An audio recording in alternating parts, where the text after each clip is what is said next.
Hey, besties. Welcome back to Allie the Doula, your birth bestie for real talk. If you're new here, hi, I'm Allie. I'm a birth doula, mom of three, and the friend who will always help you make a birth plan without letting you spiral.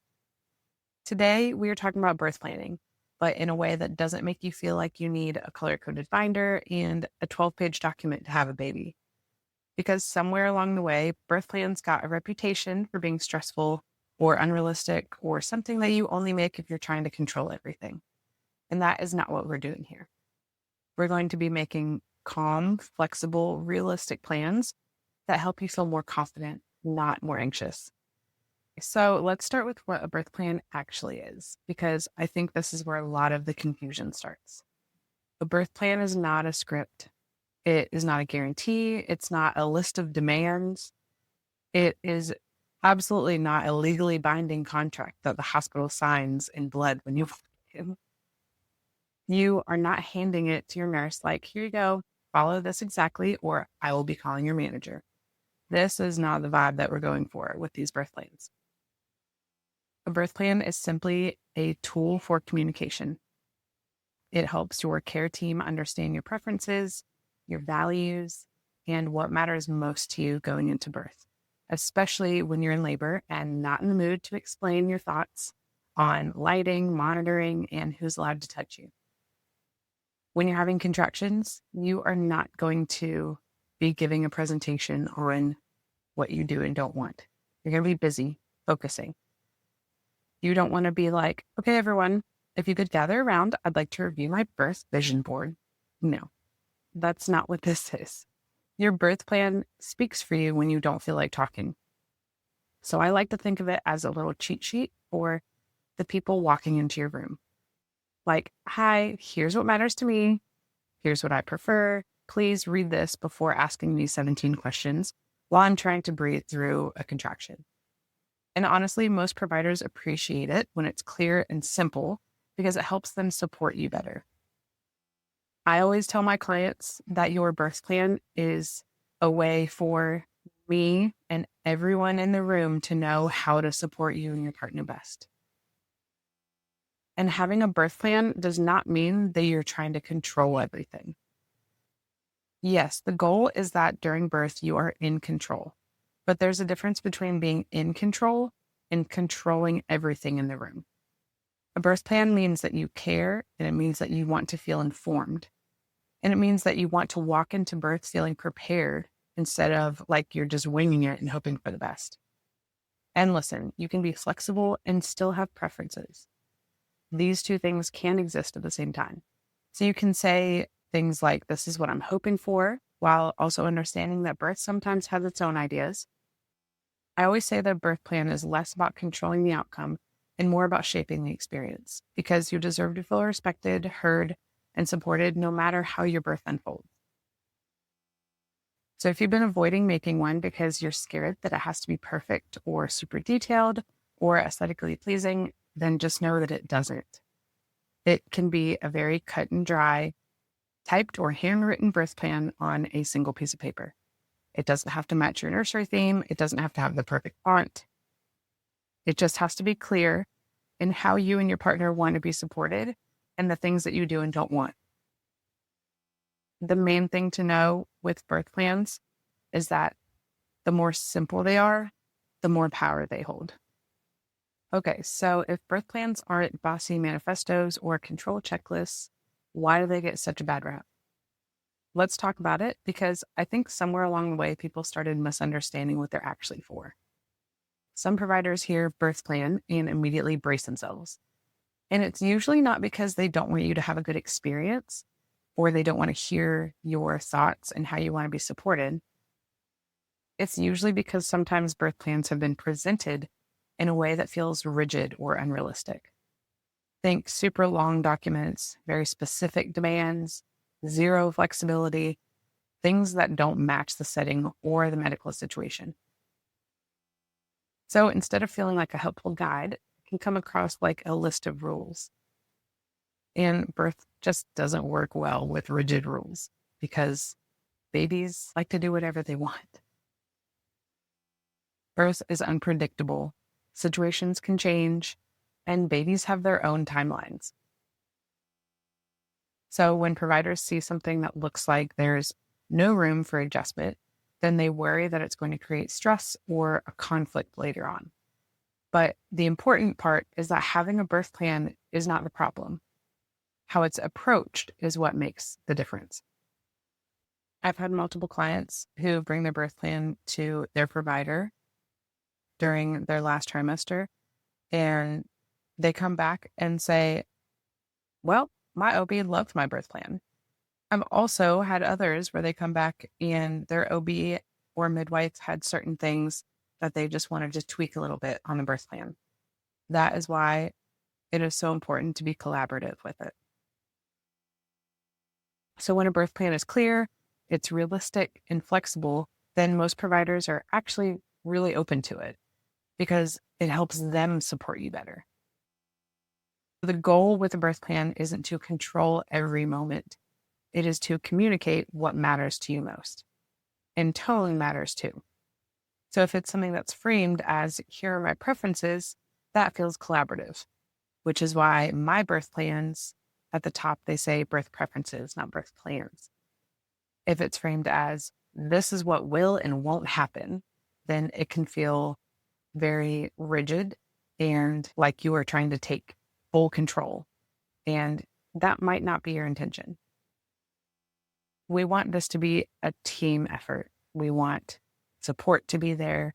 We don't want people feeling like there is a lot of back and forth or even arguments about what may or may not happen. Your providers are not on the opposition. They are a part of your support team. So making sure that your birth plan represents that is so important. One of the best ways to approach bringing your birth plan to your provider is to do it before you're in labor. Bring it to one of your prenatal appointments in your third trimester and just talk about it with your provider. Say something like, I've been thinking about my preferences for birth and I made a little plan. I'd love to go over it with you and hear your thoughts. That opens the door for conversation instead of being confrontational about it.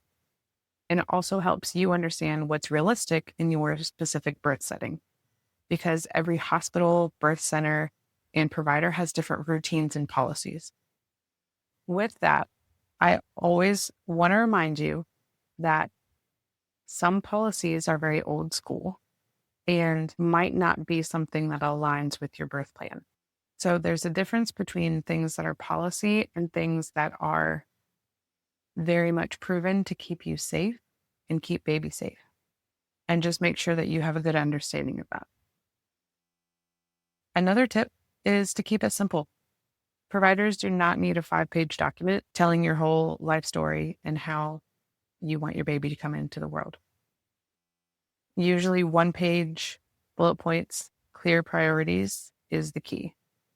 And if it's over 1 page, that's okay, as long as it is very clear and very broken up into sections where every provider who comes into the room can look at it, scan it quickly, and understand everything that you're wanting.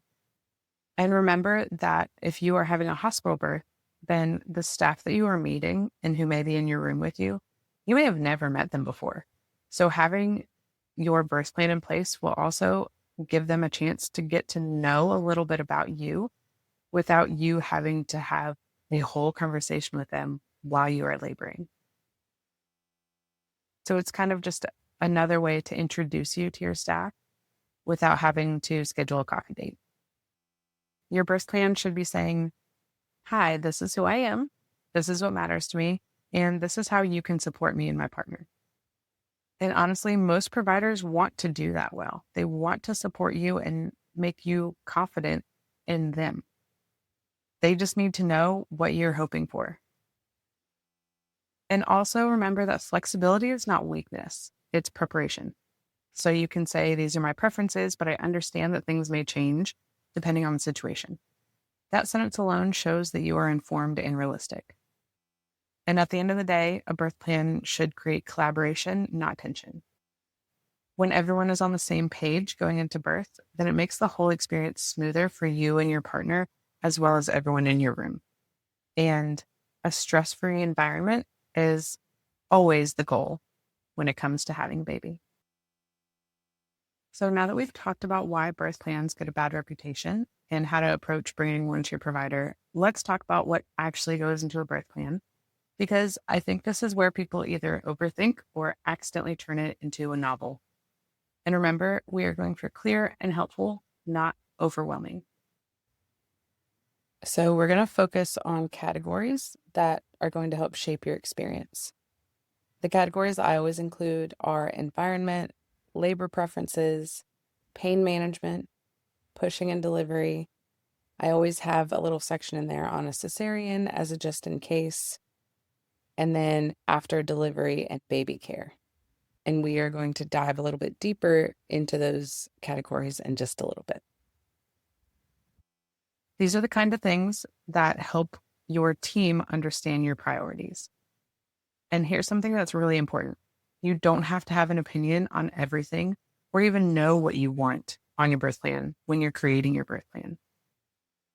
Your birth plan isn't a test. You don't get points for filling out every section.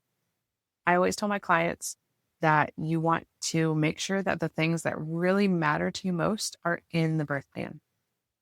So if your number one goal is to stay mobile, then that needs to be highlighted on your birth plan. If your main goal is to avoid certain interventions unless medically necessary, then that is what we need to make sure is in there. Your plan should reflect you and your wants, not what you think a birth plan should look like. And please make sure you keep it simple. So ideally 1 page or a page front and back. Bullet points or little checkboxes are your best friend. And this is not the time for paragraphs and writing out long explanations. Because no one in labor wants to read paragraphs. The nurses and all the other staff are there to focus on you. So they want to be able to quickly scan something and understand it very clearly. So it needs to be clear, simple, and easy to read. This is a communication tool, not a creative writing assignment. And that is exactly why I created a simple birth plan template for you guys, because figuring out what matters can feel overwhelming. All right, so now you know what to include, but I don't want you leaving this episode thinking, okay, great, now I have to figure this out all on my own, because you don't. So let's talk about how you can actually create a birth plan that feels simple, clear, and totally doable. Because again, we are not writing a dramatic manifesto to present at the hospital front desk. Your birth plan will be clear, simple, and easy for your team to glance at while you're busy, birthing a human. So if you're sitting there thinking, okay, cool, how do I actually make one? I got you, because I've walked through this with so many families and myself. And honestly, people don't need something complicated. They just need a starting point and a little guidance on what's realistic and helpful. So that's why I created a birth plan template that you can download on my website. I wanted something that felt simple, friendly, not overwhelming, and actually useful to providers. Not one that makes nurses sigh before they even walk in the room. My template will walk you through your preferences in a way that keeps things flexible, because again, birth is unpredictable, and we don't want you feeling like you failed if things shift. We want you informed and confident, not rigid and stressed. So if you're like, yes, please, just give me something that I can fill out without overthinking, then you can grab that on my website at AllieRavenDoula.com. And if you do download it, my biggest tip is to fill it out with your partner or support person, because they're a part of this too. And it helps them to understand what matters to you so that they can advocate for you if you're busy focusing. Also, it's a really good way to start conversations that you might not realize you should probably be having. Like, what are you each most nervous about? Or what are the things that mean the most to you in the immediate postpartum period? Birth planning isn't just paperwork, it's preparation for the experience. I had a client previously who, during labor, they got to a point where they were not able to make decisions for themselves. And because of the birth plan that we had created and that their partner was very much a part of, the partner was able to step in and make those decisions, knowing exactly what their person wanted. And this is why we love a good birth plan. I also want you to hear this part very clearly. A birth plan is not a concrete plan for how your birth will go. It is about understanding your options so that you can make informed decisions in the moment. Because the goal isn't a perfect birth. The goal is a supported and in control and a beautiful birth. If your birth team knows what matters to you, then they can care for you better. And that is the real power of a birth plan. Most birth plans, including the one that I offer, are broken into a few really simple categories. At the very top, you'll usually see a space to share your general goal for birth. Something like wanting a calm, peaceful experience with minimal interventions and the ability to make informed decisions. This isn't about being poetic. It's just giving your team a snapshot of what matters to you. Think of it like saying, here's the kind of environment that helps me feel safe. The next section is talking about the environment. It is all about the vibe that you want. Things like wanting a calm, quiet space, dim lighting, or a soft atmosphere, wearing your own clothes. None of this is high maintenance. It's just about helping your nervous system stay relaxed. And relaxed equals labor works better.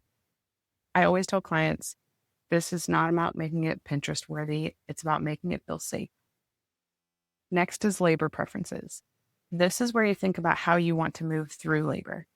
Options might include freedom to move and change positions, using tools like the bath, shower, or a birth ball, and limiting routine interventions unless needed.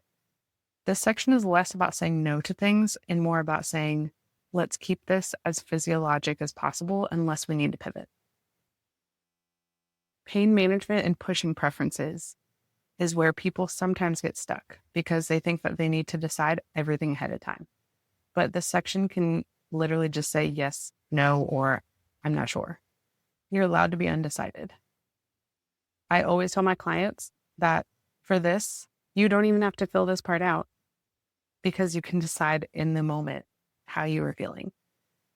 You might see options like trying different pushing positions, letting your body push when it feels ready, and using different comfort techniques. Also, most people get very overwhelmed at deciding if they do or don't want an epidural.